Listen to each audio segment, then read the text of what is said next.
Fala pessoal, beleza? Aqui é o Cripto. Hoje eu vou gravar tô gravando sobre fenômenos ondulatórios e essa aula aqui é sobre difração e princípio de Huygens, trazer o que Huygens tem a ver com a difração em si e com os fenômenos ondulatórios. Fechou? Primeiro eu vou explicar para vocês o que é uma difração. Difração é quando um fenômeno que acontece quando uma onda contorna um obstáculo ou passa por uma fenda, como vocês podem ver aqui, tem um obstáculo, ou essa fenda que é o buraco entre esses dois obstáculos. É, a partir dessa fenda, quando ele passa por essa fenda, ela vai, em vez de seguir em linha reta, em vez da onda seguir normalmente quem ela está seguindo em linha reta assim, ela não vai seguir esse caminho.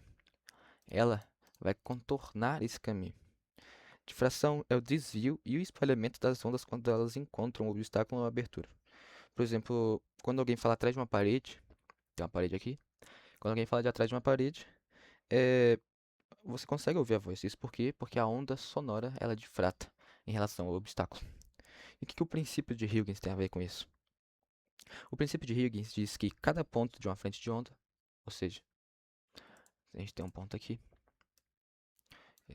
depois essa onda vai difratar, esse ponto vai permanecer um na frente do outro. Ele vai gerar uma nova onda. O que diz o princípio de Huygens? Cada ponto de uma frente de onda se comporta como uma nova fonte de ondas secundárias. Essas ondas secundárias se espalham em todas as direções e a nova frente de onda é formada pela superfície tangente a todas elas. Que não entendi nada. Beleza? Vamos explicar de novo então. Qual é a relação do princípio de Huygens com a difração? A difração acontece justamente porque as ondas se comportam como o Huygens escreveu. Huygens escreveu que quando uma onda encontra uma fenda ou obstáculo, cada ponto da fenda gera uma nova onda secundária, segundo Huygens. Essas novas ondas se espalham para todos os lados. O resultado é possível e o resultado visível é o espalhamento da onda, ou seja, a difração. Então, a difração ocorre exatamente como Huygens escreveu. O princípio de Huygens tem o intuito de descrever a difração e esse fenômeno ondulatório. Então, terminando aqui, o que é a difração, resumindo de maneira mais simples aqui, que nem está escrito aqui. É, cadê? Aqui. Difração, como está escrito aqui, se no caminho das ondas for interposto um obstáculo, a frente de onda, essa frente de onda aqui, ela vai se encurvar para contorná-lo. A difração de um feixe de ondas ocorre quando esse feixe contorna ou atravessa um obstáculo e a de modificação da frente de onda original. Como houve aqui, a frente de onda estava aqui, essa frente de onda ela mudou, se modificou em relação à original. Esse fenômeno ocorre em frentes de ondas que passam por orifícios ou aberturas. A difração, não, que nem eu falei, a difração não ocorre somente em aberturas e orifícios. Elas também se difratam por meio de obstáculos, ou seja, quando ondas contornam a barreira, que nem eu falei no som, você consegue escutar uma pessoa através de uma parede ou de um obstáculo por causa da difração. E é um fenômeno tipicamente ondulatório. O que isso quer dizer? Pode ser utilizada para testar se um fenômeno apresenta comportamento ondulatório ou corpuscular. Caso um feixe, a gente testa, a gente vai fazer um teste de difração. Caso esse feixe, cuja constituição seja desconhecida, sofra difração, o comportamento de seus elementos é ondulatório. Outro ponto muito importante sobre a difração é que quanto mais largo o diâmetro do orifício, quanto maior essa distância aqui entre os orifícios, quanto maior for a fenda, menor vai ser o efeito da difração. A difração vai ter o efeito máximo quando o tamanho dessa distância entre os orifícios, o tamanho da fenda for igual ao tamanho do comprimento de onda da onda. Isso significa que mais difratada vai ser a onda.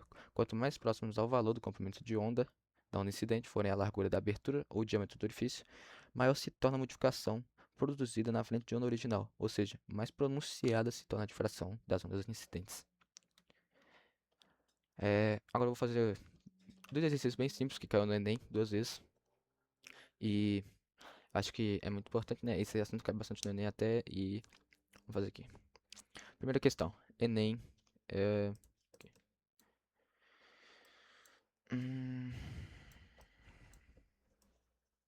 perfeito. Enem. Ao assistir uma apresentação musical, um músico que estava na plateia percebeu que conseguiu ouvir quase perfeitamente o som da banda. perdendo um pouco de nitidez nas notas mais agudas. Ele verificou que havia muitas pessoas bem mais altas à sua frente, bloqueando a visão direta do palco e o acesso aos alto-falantes. Sabe que a velocidade do som no ar é 340 metros por segundo e que a região de frequência das notas emitidas teria de aproximadamente 20 Hz a 4.000 Hz. Qual fenômeno ondulatório, que nem a gente estava falando aqui, foi o principal responsável por, é, para que o músico percebesse essa diferenciação no som? Que nem eu falei, o som ele pode ser difratado. E a difração nem sempre vai ser causada em causa de orifícios, em fendas, assim. Ela também pode atravessar obstáculos ou barreiras, que são as pessoas que ele falou. Cadê? Aqui, ó. Ele verificou que havia pessoas bem mais altas. Significa que as pessoas bem mais altas da sua frente vão servir como barreiras do som. O som, ao passar por essas barreiras, esse som vai difratar. Obviamente, como a magnitude do comprimento de onda do som e o tamanho da barreira se diferenciam bastante, obviamente esse fenômeno ondulatório não vai ser tão visível, tão perceptível assim, mas obviamente vai haver uma diferenciação do som. Então, que nem está aqui, qual fenômeno ondulatório foi responsável para que o músico percebesse a diferenciação do som? O som vai passar as pessoas e vai difratar, mudando sua frente de onda, que vai causar uma difração, por causa de uma difração. Então, letra A. Segundo exercício. Ao diminuir o tamanho de um orifício atravessado por um feixe de luz, passa menos luz por um intervalo de tempo. Calma, deixa eu arrumar aqui. Aqui.